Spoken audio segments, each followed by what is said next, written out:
인사드리겠습니다. 안녕하세요. 목포 화당목교에서 목회사역하는 이효환입니다.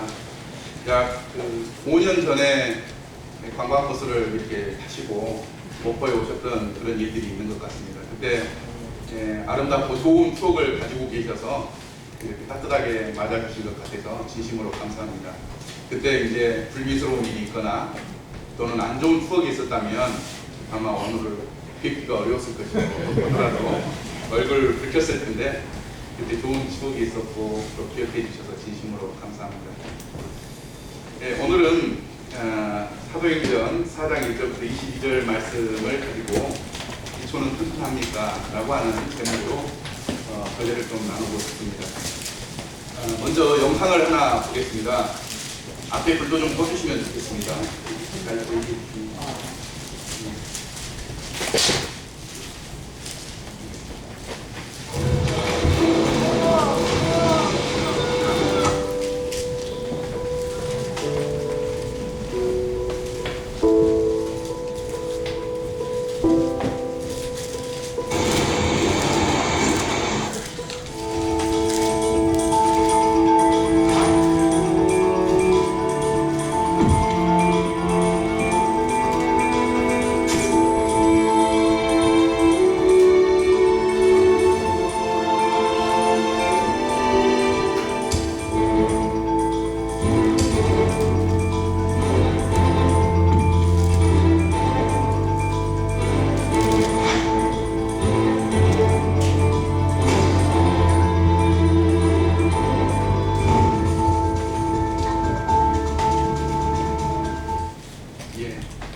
터키 지진 영상인데요. 올해 초 2월 달에 있었던 그 지진입니다. 지금은 튀르키라고 부르는 터키에 진도 7.8의 강진이 일어났습니다. 이 7.8의 강진이 어느 정도 위력이냐면 일본 히로시마에 원자폭탄이 하나 떨어졌었잖아요. 그 원자폭탄에 약 35개 또는 32개의 원자폭탄이 떨어질 정도의 위력이었다고 하니까 얼마나 크고 무서운 지진이었는지 우리 연초에 뉴스를 통해서 듣게 되었습니다. 100년 만에 발생한 이 지진으로 인해서 돌아가신 분이 5만 1000명입니다. 목포시 인구가 약 20만 명 정도 되거든요. 이 한 번의 지진으로 목포 인구의 4분의 1이 갑자기 돌아가시거나 없어진 그런 일들이 일어난 것입니다. 많은 집들이 무너졌는데요. 터키에서만, 또 시리아에서도 같은 지진이 있었지만 터키에서만 약 20만 채의 집과 건물이 붕괴되었다고 말을 합니다. 그래서 이 영국의 유명한 그 저널인 BBC에서는 이 지진 피해를 보면서 마치 세상의 종말 같았다라고 하는 평가를 내린 것입니다. 저는 이 지진 소식 들으면서 많은 안타까운 사진 중에 한 가지 사진이 제 마음을 사로잡았습니다. 지진이 일어나니까 이 고층 건물이 이 시루떡처럼 턱 이렇게 붙어버린 거예요. 그런데 그 아파트에 살고 있던 이 여학생이 이 층과 층 사이가 이렇게 눌린 사이에 매트리스 위에 이렇게 있어가지고 손만 이렇게 나와 있는 사진이 있습니다. 그 아이의 이 여학생의 아버지가 딸을 찾으러 왔다가 살아있는 딸을 만나지 못하고 이 층과 층 사이에 매트리스 밖으로 이렇게 나와 있는 손을 발견하고 그곳을 떠나지 못하고 그 딸의 손을 잡고 망연자실하게 앉아 있는 모습을 볼 때 마음이 너무 아프고 저도 이제 자녀를 키우는 부모 입장이라 이 마음이 슬펐습니다. 이런 모습들이 지진 최대 피해적인 그런 터키에 있었던 일입니다. 그런데 영상에서 봤던 것처럼 이런 피해가 있었음에도 불구하고 단 한 채의 집도 쓰러지지 않고 다치거나 죽은 사람이 단 한 명도 없는 도시가 있었는데 그 도시는 하타이주의 에르진시라고 하는 도시입니다. 그 도시가 왜 집 한 채도 무너지지 않고 단 한 명도 죽는 일이 없는 그런 놀라운 기적과 같은 도시가 되었는가 하고 살펴봤더니 2019년에 시장 선거가 있었어요. 그때 시장으로 당선된 분이 계셨는데 웨케스 엘마스 블러라고 하는 시장이 있었습니다. 근데 이 시장은 고지곳대로 군대 용어로 얘기하면 FM 시장이었습니다. 시장이 되고 나서 나라에서 이 건물을 지을 때는 내진 설계를 해야 합니다라고 법령이 통과되니까 에르진시에서는 건축을 할 때마다 내진 설계가 되는 그런 건축만 허가를 해줬습니다. 또 옛날 건물들은 이 철골로 지진이 일어났을 때 무너지지 않도록 보강해주는 그러한 이제 건축을 실시한 거죠. 그런데 내진 설계하고 보강하면 건축비가 많이 들까요? 적게 들까요? 많이 듭니다. 그러니까 건축업자들이 야, 시장 너만 잘난 사람이냐? 너만 그렇게 깨끗한 사람이야? 라고 하면서 민원을 많이 넣고 항의를 많이 했다고 그래요. 그런데 이 시장은 끝까지 이 법의 기초를 지킵니다. 안 된다. 절대 승인해주면 안 된다. 내진 설계를 하고 이 내진 설계대로 시공한 그러한 건축물만 인정해주고 옛날부터 지어왔던 건물들은 철강을 보강해서 이 내진 시설들을 갖추도록 끝까지 했던 것입니다. 그런데 2023년 2월 달에 7.8에 이 지진이 왔을 때 그가 투철하게 지켰던 그 법대로 또 법령대로 건축한 건물들이 있었던 이 에르진시는 건물이 단 한 채도 무너지지 않고 사람도 죽지 않았다고 하는 기적 같은 일이 일어난 것이죠. 그래서 이 시장의 원칙을 따른 지진 대비로 인해 에르진시의 그런 피해받지 않는 모습을 보면서 전 세계는 에르진시의 모습을 보면서 재난을 대비해야 한다라고 하는 교훈을 얻게 되는 것 같습니다. 저는 터키에 발생한 강진을 보면서 기초가 참 중요하다는 생각을 하게 됐습니다. 이 기초는 이 법 기초이기도 하고 건축과 토목공사를 할 때 기초를 의미하기도 합니다. 우리 신앙도 기초가 튼튼하지 않으면 이런 큰 사고를 당할 때 신앙은 무너지고 어려워지게 되는 것입니다. 이 신앙이 대형 사고를 일으킬 수 있는 것입니다. 우리의 신앙은 불분명한 경우가 종종 있습니다. 목포에는 윤학자라고 하는 일본인이 계세요. 일제시대 때 한국에 넘어온 젊은 여성인데 한국인 기독교 전도사하고 결혼을 했습니다. 일본인하고 한국인이 결혼한다고 하니까 일본 측에서는 결혼하지 마라 그러지 않았겠습니까? 그런데 이제 결혼을 했습니다. 그런데 얼마 가지 않고 남편이 행방불명됩니다. 이분이 남편이 하던 부화 사업을 그대로 이어받아 가지고 500명, 1000명의 부하들을 이렇게 양육하고 돌보는 그런 일본 여성이었는데요. 이분의 일대기를 영화로 만든 게 사랑의 묵시록이라고 하는 영화입니다. 우리나라 배우와 일본 배우가 함께 연기한 한일 합작 영화인데 우리나라에서는 방영을 하지 않았습니다. 일본에서만 방영을 한 건데요. 그 영화를 보면 신앙이 좀 불분명한 부분이 나옵니다. 이분이 이제 병에 걸려서 돌아가시게 되었는데 고아원 아이들이 모여서 하나님 앞에 기도를 합니다. 우리의 어머니가 빨리 낫게 해주세요. 하나님의 이름으로 기도합니다. 이렇게 이제 영화가 됩니다. 좀 이상하지 않아요? 우리는 기도할 때 예수님의 이름으로 기도합니다. 그러는데 이 영화에서는 하나님의 이름으로 기도합니다. 신앙이 좀 불분명하다. 그런 생각을 하게 됩니다. 또 어떤 분의 간증을 들어보면 하나님께서 나를 위해 십자가에 못 박혀 돌아가 주셨습니다. 그래서 저는 하나님을 믿습니다. 이렇게 얘기를 하는데 십자가에 못 박혀 돌아가신 분이 하나님이십니까? 다른 분이십니까? 예수님이세요. 그런데 이제 이걸 불분명하게 알다 보니까 하나님께서 십자가에 못 박혀 돌아가셨다. 이렇게 간증하는 경우도 있는 것 같습니다. 또 중고등학생인 우리의 자녀들이 또 신앙이 불분명한 경우가 있는 것 같아요. 구원받아야지 그렇게 얘기를 하면 예수님 믿는데요? 이렇게 얘기를 해요. 이 암기 교육 때문에 구원받으려면 예수님을 믿으면 된다라고 하는 답을 알고 있는 거예요. 그러나 우리가 수학에서 답이 나오려면 풀이 과정이 있잖아요, 가운데. 그걸 잘 풀어서 답을 얻은 친구들은 수학을 제대로 공부한 친구입니다. 그런데 중간고사 볼 때 선생님이 몇 페이지 몇 번 문제 나오니까 외워라 그러면 답만 외워가지고 딱 써가지고 맞는 친구들도 있단 말입니다. 그러한 암기 교육이 교회에 들어오다 보니까 우리 학생들도 구원받아라 그러면 예수님 믿으면 된다라고 얘기를 하지만 그 가운데 예수님이 어떤 일을 하셨는지, 나를 위해서 어떤 일을 하셨는지, 나는 어떻게 해야 하는지 그런 것들을 모르고 답만 듣는 경우도 있는 것이죠. 이런 모습을 보면서 신앙이 불분명한 그런 경우가 있구나 하는 생각들을 갖게 됩니다.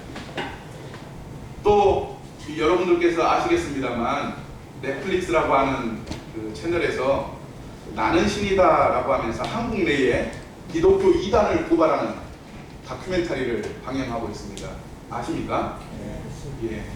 그 JMS라든지 또는 신천지 이만이라든지 재림 예수교회 안창홍 그 외에도 많은 이단들을 이렇게 보여주고 있습니다.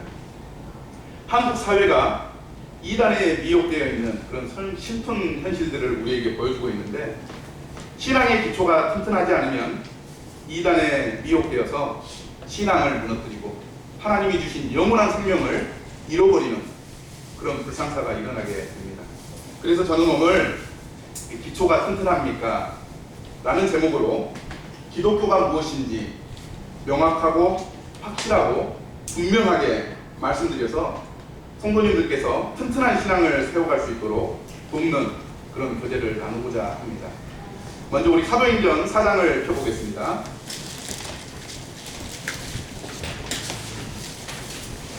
사도행전 4장 1절입니다. 제가 가지고 있는 성경으로는 신약성경 192페이지에 있습니다. 사도행전 4장 1절부터 3절까지 말씀입니다. 제가 가지고 있는 성경으로는 신약성경 192페이지인데요. 절이 짧으니까 함께 읽어볼까요? 시작! 사도들이 백성에게 말할 때에 제사장들과 성경 맡은 자와 사두개인들이 이르러 예수 안에 죽은 자의 부활이 있다고 백성을 가르치고 전함을 시작하여 그들을 잡으내 날이 이미 저물었으므로 이튿날까지 가두었으나 이게 넘기셔서 18절을 또 볼까요? 예, 17절, 18절을 함께 읽겠습니다. 시작! 이것이 민간에 더 퍼지지 못하게 그들을 위협하여 이후에는 이 이름으로 아무에게도 말하지 말게 하라 하고 그들을 불러 경고하여 오무지 예수의 이름으로 말하지도 말고 가르치지도 말라 하니. 이 본문의 말씀은 사도들이 핍박을 받고 있는 모습입니다. 사도들이 이 성전 미문에 앉아있는 사람을 고쳐줌으로 인해서 백성들에게 예수 그리스도가 증거되는 놀라운 사역이 이루어졌는데 대제사장과 성전을 맡은 자들과 사두개인들이 사도들을 붙잡아다가 재판하고 고문하고 죽이겠다고 협박하고 복음 전도를 하지 못하도록 강요하고 있는 모습을 보게 됩니다. 이 말씀을 보면서 우리는 좀 생각해 볼 게 있다고 봅니다. 제사장, 성전 맡은 자들, 사두개인들은 왜 사도들을 핍박합니까? 대제사장이나 사두개인들이나 성전 맡은 사람들도 유대인이고 사도들도 유대인입니다. 그러죠? 그 다음에 그들이 믿는 하나님을 사도들도 동일한 하나님을 믿고 있습니다.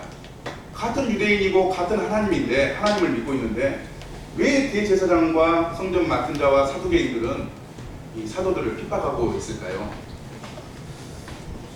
그들과 사도들이 무엇이 달라서 그들은 사도들을 핍박하고 있는 것입니까? 우리는 이 상황 가운데서 사도들이 기독교가 무엇인지 분명하게 보여준다고 믿습니다. 다시 말해 기독교와 유대교가 어떻게 다른지를 분명하게 보여주고 있는 것이죠. 그 다른 점이 무엇입니까? 예수 그리스도, 그분이라고 하는 것입니다. 그래서 저는 오늘 기독교가 무엇인지, 우리가 믿는 것이 무엇인지, 우리의 신앙은 어떤 신앙인지 분명하고 확실하고 그 다음에 명확하게 아는 시간이 되기를 진심으로 소망합니다. 기독교란 무엇입니까? 기독교가 무엇인가요? 애매하죠. 알기는 알 것 같은데 말하라고 하니까 참 어렵습니다.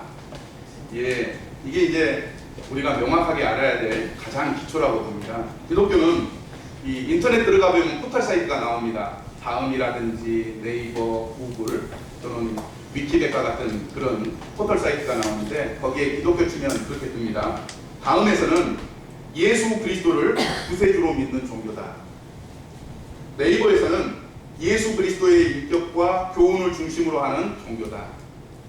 위키백과를 찾아보면 예수 그리스도의 삶과 가르침의 바탕을 둔 아브라함계 유일신교다. 이렇게 표현을 하고 있습니다. 포털 사이트에서 기독교란 무엇인가 라고 치면 예수님을 믿는 종교라고 나와 있습니다. 저는 이게 옳은 얘기라고 믿습니다. 하나님의 이름으로 기도합니다. 하나님께서 십자가에 못 박혀 죽으셨어요 라고 하는 것은 한 하나님이지만 예수님과 아버지 하나님을 잘 모르고 있는, 그리고 잘 구분하지 못하는 불분명한 신앙이라고 보는 것입니다. 표준 국어 대사전을 찾아보면 기독교에 대해서 정의를 하는데 이 포털 사이트에서 얘기하는 것과 유사합니다. 성경에서도 기독교가 무엇인지를 명확하게 밝혀주는 말씀이 있는데요. 사도행전 11장 26절을 보면 기독교가 무엇인지 명확하게 말씀해주고 있습니다. 사도행전 11장 26절을 찾아볼까요?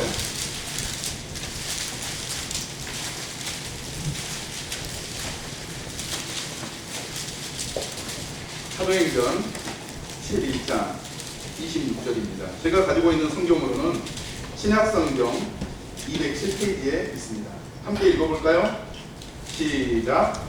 만나되 안디옥에 데리고 와서 우리 교회에 유정한 모여있어 큰 무리를 가르쳤고 제자들이 안디옥에서 비로소 그리스도인이라 일컬음을 받게 되었다. 예. 이것이 성경에서 말하는 이 기독교의 정의입니다.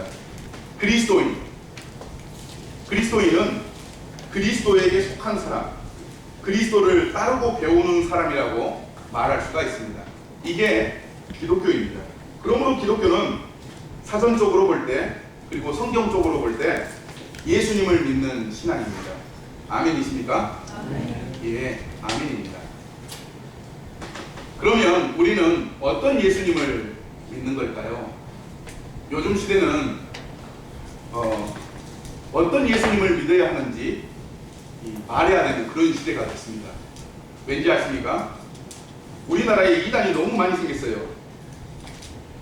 하나님의 교회 세계 선교 본부라고 하는 안상홍 재림 예수교회에서는 이 안상홍이 재림 예수라고 가르칩니다. 우리는 그 예수님을 믿습니까? 아니요, 그렇지 않습니다. 신천지에서는 이만희가 성령, 예수님의 영이라고 이야기를 합니다. 그래서 이만희를 믿지 않으면 천국에 갈 수 없다고 얘기를 해요. 이만희가 우리가 믿는 예수님입니까? 그러면 JMS의 정명석이 자신이 하나님이다, 자신이 구세주다라고 얘기를 하는데 그 예수님을 믿습니까? 그런데 우리가 지금 살고 있는 이 시대에는 이 거짓 예수, 이 다른 예수들이 판을 치고 있습니다. 여기 계신 성도님들은 어떤 예수님을 믿고 있습니까? 이것을 명확하게 알아야 될 필요가 있다고 저는 봅니다. 그럴 때 우리의 신앙의 기초가 분명하게 서는 것입니다. 제가 믿는 예수님, 그 예수님은 2000년 전에 동정녀 마리아를 통해서 태어나신 분이십니다. 그분은 12제자를 불러서 함께 동행하셨던 분이십니다. 그분은 병든 자를 고쳐주시고 죽은 자를 살려주시고 버리떡 5개와 물고기 2마리로 남자만 5,000명을 먹이셨던 하나님의 기적을 베푸셨던 분이십니다. 그분은 갈릴리 바다를 걸으셨던 분이시기도 합니다. 그것뿐입니까? 그분은 십자가에 못 박혀서 돌아가신 분이십니다. 그분은 죽으셨다가 사흘 만에 부활하신 분이십니다. 그 예수님을 우리는 믿고 있는 것입니다. 맞습니까? 네. 예. 그래서 저는 이 예수님을 정말 믿는지 한번 여쭤보려고 저희 교회 이제 노년부에 계시는 모치님들에게 한번 물어봤어요. 어떤 예수님을 믿으세요? 천국에 가서 그 예수님을 만나야 될 텐데 천국에 가서 그 예수님 어떻게 찾으실래요? 천국에 가면 천군천서가 천천만만이 있고 그동안 예수님을 믿고 순교했던 그리고 먼저 가신 성도님들도 많이 있고 그 가운데 예수님도 계실 텐데 예수님을 어떻게 찾으실랍니까? 물어봤어요. 성도님들께 동일하게 한번 여쭤보고 싶습니다. 천사들과 성도들과 사도들과 예수님이 함께 있는 이 천국에서 예수님을 어떻게 찾을 수 있을까요? 어떤 분은 그렇게 얘기하시더라고요. 예수님은 저처럼 머리가 하얘가지고 후광이 쫙 비치기 때문에 금방 알아볼 거다. 또 어떤 분은 예수님이 걸어가면 천사들이 길을 쫙 일으키니까 금방 알아볼 거다. 그렇게 얘기를 하시더라고요. 뭐 그럴 수도 있습니다. 그러나 예수님을 가장 명확하게 잘 알 수 있는 방법은 손과 발을 보면 압니다. 손에 십자가에 못 박혔던 못자국이 그대로 있습니다. 발에도 십자가에 못 박혔던 그 못자국이 그대로 있습니다. 그래서 그 많은 천사들이 있고 성도들이 있지만 우리는 예수님을 금방 알아보고 그분 앞에 경배할 수가 있는 것입니다. 아멘이십니까? 예. 예수님이 부활하셨습니다. 부활하실 때 우리와 같은 동일한 몸으로 부활하셨습니다. 영은 뼈와 살이 없어서 보이지 않고 만질 수 없지만 예수님은 뼈와 살이 있어서 제자들이 직접 만져보기도 하고 구운 떡과 생선을 먹기도 하셨습니다. 그래서 우리 사람 몸과 똑같은 몸으로 부활하셨는데 우리 몸은 땅에 살기에 적합한 몸이지만 예수님이 입으신 부활의 몸은 똑같은 사람의 몸이지만 하나님 나라에 살 수 있는 영광의 몸으로 부활을 하신 겁니다. 뼈와 살이 있는 영광의 몸으로. 그때 제자 중에 하나가 나는 손가락을 그 못자국에 넣어보고 창자국에 넣어보지 않고는 믿지 못하겠다 그랬더니 나타나셔가지고 자 넣어봐라 만져봐라 얘기를 하면서 못자국이 있는 것을 증거해 주셨습니다. 그러면서 보고 믿는 자보다 보지 않고 믿는 자가 더 복되다 이렇게 말씀하시는 것을 우리는 요한복음에서 읽어보지 않습니까? 우리는 그 예수님을 믿습니다. 그런데 오늘날 우리 사회를 이단 교리로 물들이고 있는 이 사람들은 예수님이 아닙니다. 예수님은 2000년 전에 이스라엘의 베들레헴에서 태어나신 분이십니다. 그런데 이 한국의 이단들은 이스라엘의 베들레헴에서 태어나지 않았으면서 자신이 예수님이라고 얘기를 해요. 제가 자료를 찾아봤더니 이 안상홍 재림 예수라고 주장하는 사람은 전라북도 장수군 장계면 명동리에서 태어났어요. 우리가 믿는 예수님은 이스라엘의 베들레헴에서 태어나신 분인데 전라북도 장수군에서 태어나가지고 자기가 재림 예수라고 주장하는데 놀라운 것은 이분을 재림 예수로 믿는 사람들이 있다고 하는 것입니다. 또 JMS 정명석을 제가 찾아봤거든요. 이 사람은 지금 충청남도 금산군, 옛날에는 전라북도 금산군이었는데 거기서 태어난 분이에요. 그런데 이분이 자기가 하나님이다, 자기가 구세주다 이렇게 얘기를 하는 것입니다. 예루살렘, 이스라엘의 베들레헴에서 태어나신 동정녀 마리아에게 태어나신 12제자를 데리고 다니셨던 우리를 걸으신 십자가에 죽으시고 양손과 발에 못자국을 가지고 계신 예수님은 그 예수님을 믿지 않고 이 엉뚱한 것을 예수님이라고 믿는 것은 이 기독교의 기초, 신앙의 기초가 없기 때문에 이 사람들의 영혼이 무너져 내리고 심판으로 나아가고 있는 것입니다. 신천지 이만희도 제가 찾아봤어요. 자신이 성령이다, 하나님의 영이다, 예수의 영이다 라고 얘기를 하면서 자신에게 구원을 받아야만 14만 4천에 들어간다고 하는 얘기를 하는데요. 이 사람은 어디서 태어났을까요? 경상북도 청주군 풍광면 현인리에서 태어났습니다. 그럼에도 불구하고 자신이 예수의 영이라고 주장하는 걸 보면 참 답답하기 그지없습니다. 여기 계신 성도님들은 어떤 예수님을 믿고 있습니까? 자신을 점검해야 됩니다. 애매하게 믿지 마십시오. 분명하게 믿으시기 바랍니다. 예수님은 태어나시기 약 500년 전에 이사야를 통해서 예언을 받았습니다. 어떤 예언을 받았습니까? 그는 우리의 연약함을 친히 짊어지시고 그리고 죽음을 당할 것이라고 하는 그런 예언을 짊어지시고 태어나신 분이십니다. 그리고 이스라엘 베들레헴에 태어나시고 말씀드렸던 십자가의 죽음까지의 인생의 길을 걸으신 분이시기 때문입니다. 그래서 우리는 역사에 실존했던 예수님을 믿는 사람들입니다. 이것이 우리 신앙의 기초여야 된다고 믿습니다. 아멘이십니까? 예. 역사적인 예수님, 그 예수님을 믿는 것이 왜 중요하냐? 예. 우리나라에 자신을 예수님이라고 주장하는 사람들이 많고, 또 신앙의 기초가 분명하게 세워지지 않을 때 이 이단의 미혹하는 영에 미혹되어서 예수 그리스도를 버리고 배도의 길을 걷게 되는 것입니다. 배도의 길은 영원한 멸망의 길인 것이죠. 그러므로 기독교는 역사에 실존했던 예수님을 믿는 신앙입니다. 그리스도인은 예수님의 인격과 가르침을 믿고 따르는 사람들입니다. 이것이 구원받은 성도의 신앙의 기초가 되어야 됩니다. 그러면 기독교는 왜 예수님을 믿는가? 이게 또 중요하지 않겠습니까? 여기 계신 성도님들은 왜 예수님을 믿습니까? 그냥 무턱대고 믿으라고 하니까 믿으시나요? 내가 왜 예수님을 믿는지 명확하게 설명할 수 있을 때 우리의 기초는 튼튼하다고 말씀드릴 수 있습니다. 첫 번째, 예수님만이 죄를 용서해 주시는 분이십니다. 모차르트 아십니까? 혹시 음악 선생님 계시나요? 음악 교수님 혹시 계십니까? 제가 말 실수를 하면 안 될 것 같아서. 예, 제가 이제 말씀을 준비하면서 모차르트를 좀 찾아봤어요. 모차르트 아시죠? 예, 모차르트 음악의 천재 아닙니까? 예, 놀라운 사실을 들었습니다. 모차르트가 3살 때 누나가 피아노 교습을 받고 피아노에서 일어나니까 3살짜리 아이가 피아노에 올라가 앉아가지고 누나가 치던 그대로 피아노를 쳤다고 합니다. 3살 때. 요즘 3살들은 어떻습니까? 결코 그렇게 하기 어려울 것입니다. 또 4살 때 첫 작곡을 했다고 합니다. 아, 놀랍지 않습니까? 오선지에다가 이렇게 작곡을 했다는 거 놀라운 일이죠. 그때 이제 아빠가 옆에서 이렇게 도와줬던 것으로 이해합니다. 5살 때는 4살 때 작곡했던 곡보다 더 발전된 곡을 이렇게 작곡했는데요. 그 5살 때 작곡한 곡이 아직까지 악보가 남아있다고 합니다.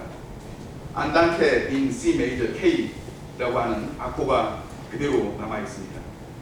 6살 때는 한 번도 배운 적이 없는 바이올린을 연주해가지고 아버지와 그 친구들이 보고 깜짝 놀랐다고 합니다.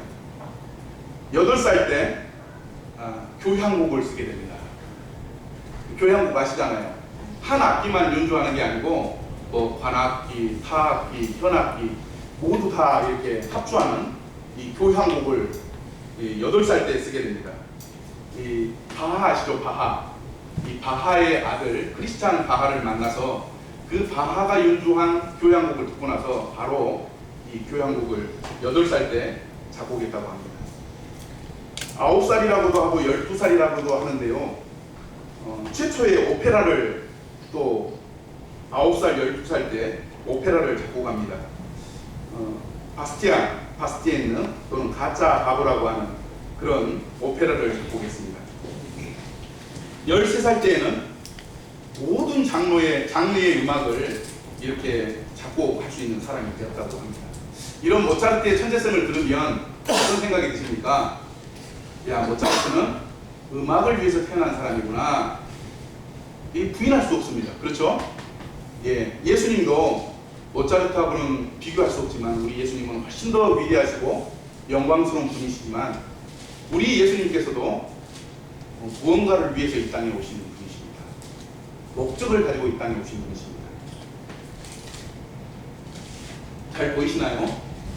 예, 한번 읽어보겠습니다.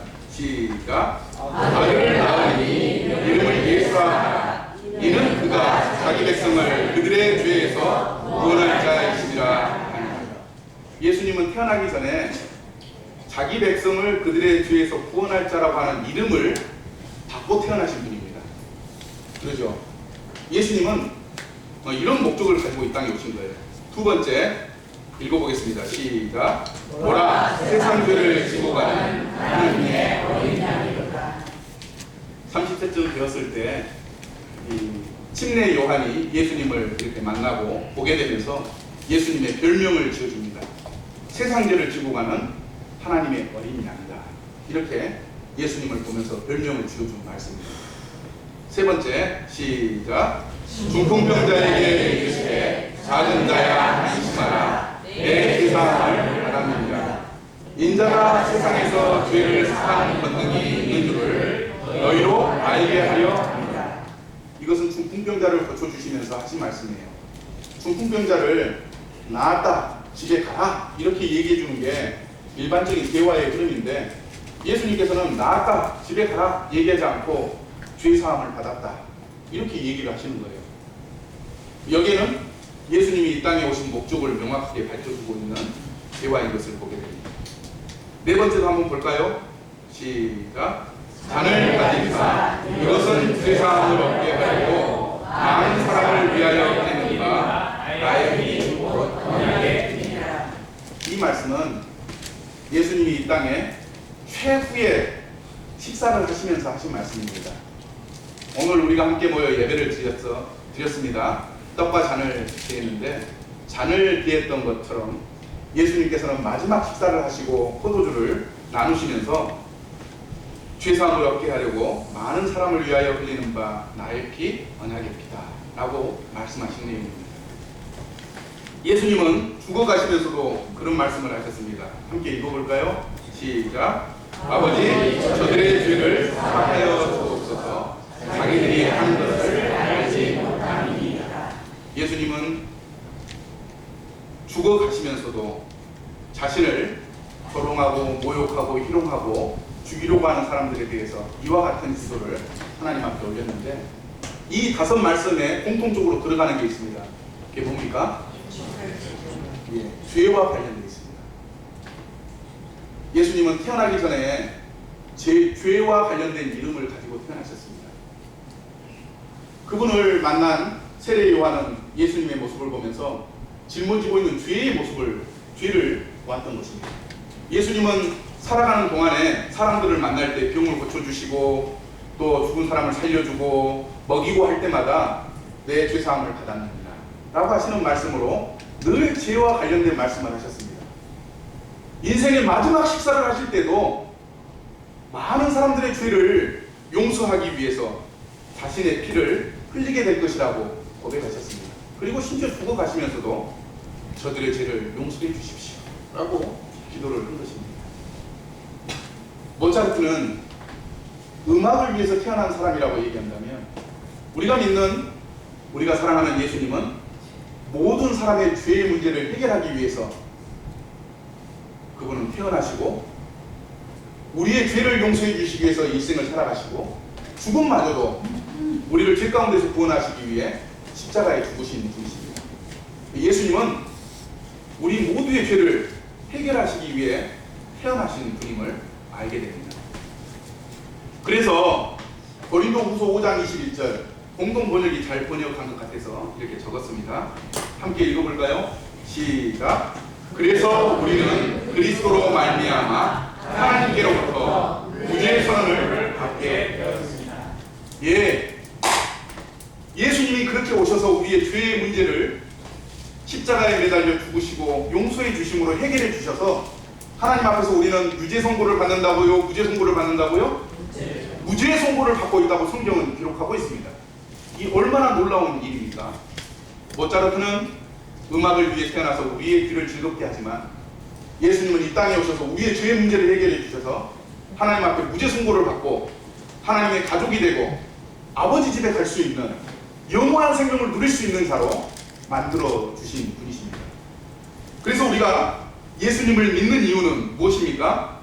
예수님만이 죄 용서해 주시는 분이기 때문에 우리가 역사적인 예수님, 2000년 전에 이스라엘 베들레헴에서 태어나시고 동정녀 마리아에게서 태어나시고 12제자를 부르시고 병든 자, 죽은 자들을 치료하고 살리시고 십자가에 못 박혀 죽으셨지만 사흘 만에 부활하신 그 예수님을 믿는 것입니다. 혹시 이곳에 계신 분들 중에 예수님을 이 이유 때문에 믿지 않는다면 기초가 튼튼하지 않은 거예요. 터키에 지진이 일어나서 건물들이 무너지는 것처럼 다른 교훈이 오거나 이단이 유혹할 때 그 신앙은 흔들리게 되는 것입니다. 우리가 예수님을 왜 믿습니까? 예수님만이 우리 죄를 용서해 주시는 분이기 때문입니다. 또 예수님 믿는 것이 하나님을 믿는 바른 규칙이기 때문입니다. 이 말 좀 이상하죠? 예. 한 호텔이 있습니다. 여기 이제 저도 전주에 집사람하고 휴가 때 놀러 왔었는데요. 좋은 호텔들이 많이 있더라고요. 현대 호텔도 있고 패밀리 호텔도 있고 해서 호텔 하나를 잡아가지고 하룻밤 잤습니다. 근데 어떤 호텔에 갔더니 여기에서 자려면 결제를 현금으로만 해야 합니다. 뭘로 한다고요? 현금으로만 해야 합니다. 그런 호텔이 있어요. 카드로 결제하면 될까요? 안 될까요? 안 됩니다. 계좌이체 해드리겠습니다. 될까요? 안 될까요? 안 됩니다. 아니 상품권이 있는데요. 될까요? 안 될까요? 안 됩니다. 현찰로만 현금으로만 결제할 때 그 최고급 호텔을 누릴 수가 있습니다. 어떤 사람들 그 호텔을 이용하고 싶으면 현금을 내야 되는 것이죠. 이게 그 호텔의 규칙인 것처럼 하나님을 믿는 신앙 안에도 다른 규칙이 있습니다. 그 규칙을 따르지 않으면 하나님을 믿을 수 없고 천국에 갈 수 없고 영원한 생명을 누릴 수 없습니다. 전문적인 용어로 헛방치게 되는 것입니다. 아무리 하나님을 잘 믿는다고 얘기를 해도 이 바른 규칙대로 믿지 않으면 헛방치는 것입니다. 말씀을 한번 찾아보겠습니다. 요한복음 14장 7절 함께 읽어볼까요? 시작. 너희가 나를 알았더라면 내 아버지도 알았으리라. 하나님을 우리는 어떻게 압니까? 예수님을 알 때 하나님을 알 수 있습니다. 그래서 요한복음 14장에 너희가 나를 알았더라면 하나님을 알았을 것이다. 너희가 나를 모르니까 너희가 하나님을 믿는다고 얘기해도 하나님을 모르는 거야. 이게 신앙의 다른 규칙입니다. 예수님을 알 때 하나님을 아는 것입니다. 그러면 역으로 하나님을 알면 예수님을 알 수 있나요? 아니요. 바르게 알지 못합니다. 또 한번 읽어볼까요? 시작. 나를 본 자는 아버지를 보았거늘 어찌하여 아버지를 보이라 하느냐. 예, 빌립이 예수님에게 예수님 아버지 좀 보여주세요 얘기를 했더니 예수님께서 빌립에게 할 말이 야 나를 보았으면 아버지를 보았는데 왜 아버지를 보여달라고 하느냐. 예수님을 본 것이고 아버지를 본 것입니다. 얼마나 놀라운 영광입니까?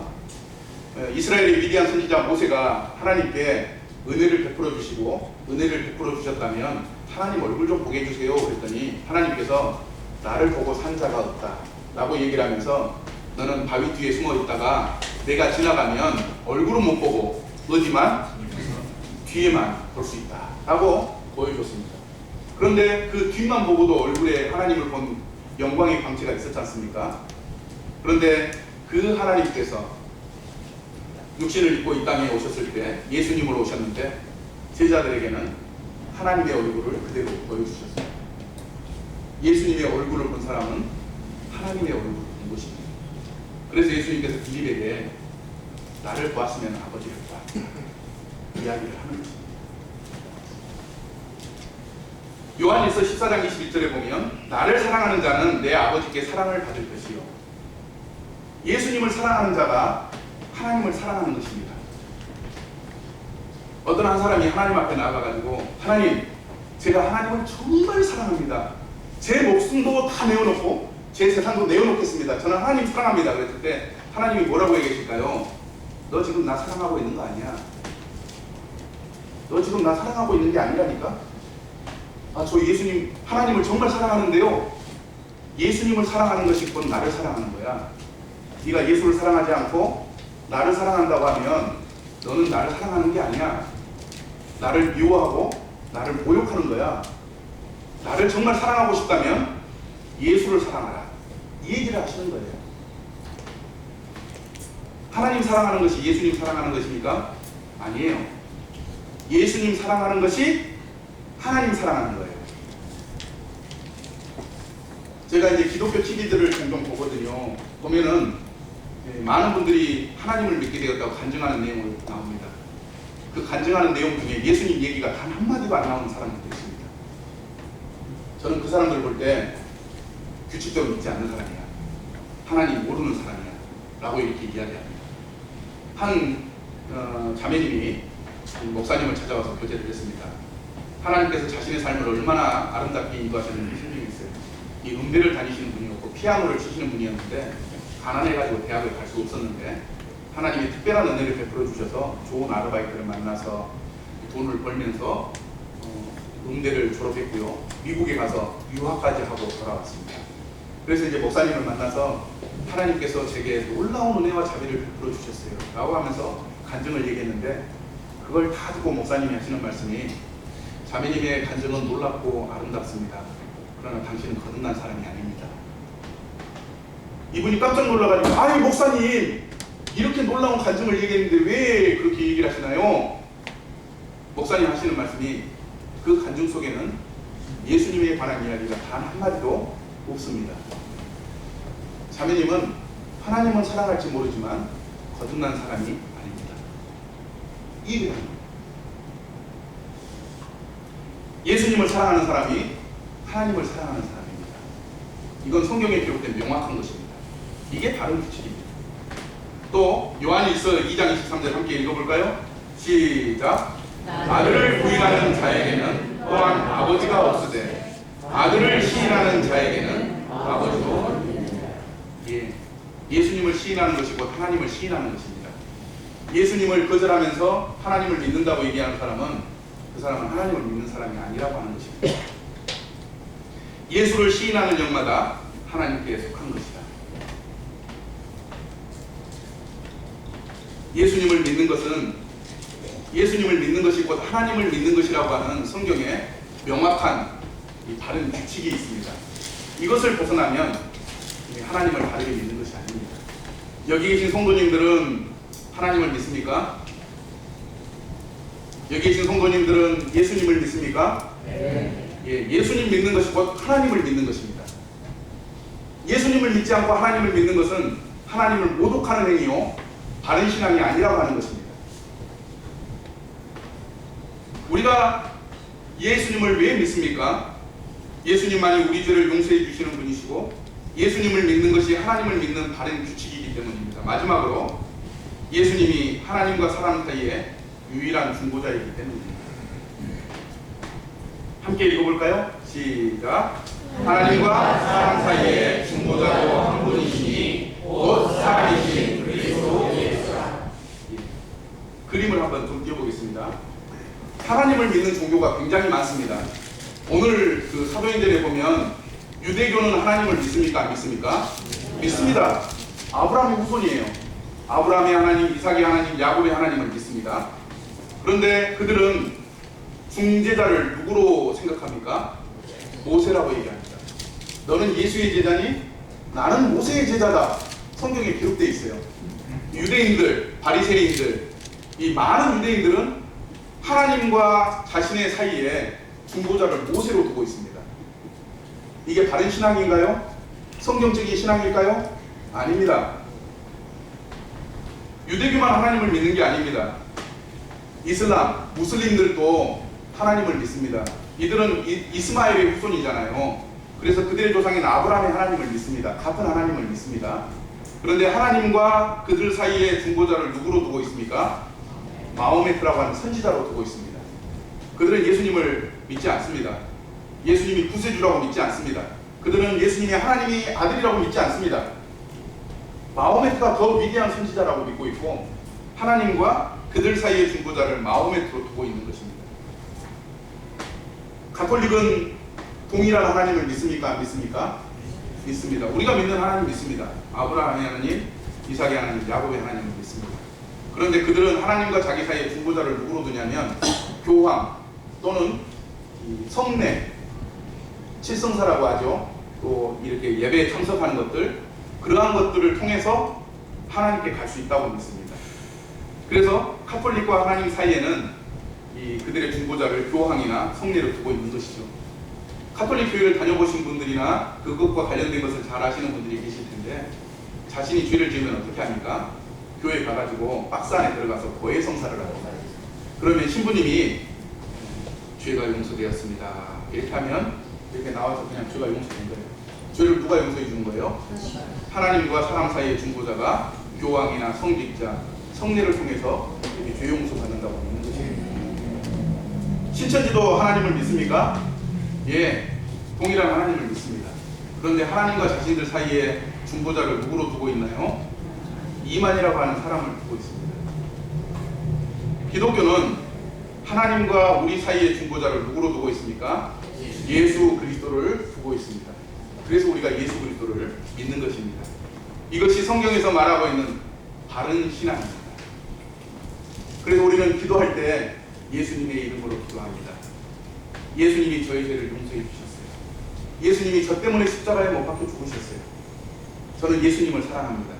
고백하는 이유가 하나님의 말씀인 성경이 이것이 바른 신앙이라고 이야기하고 있기 때문입니다. 하나님과 사람 사이의 중보자는 한 분이신데 사람이신 그리스도 예수입니다.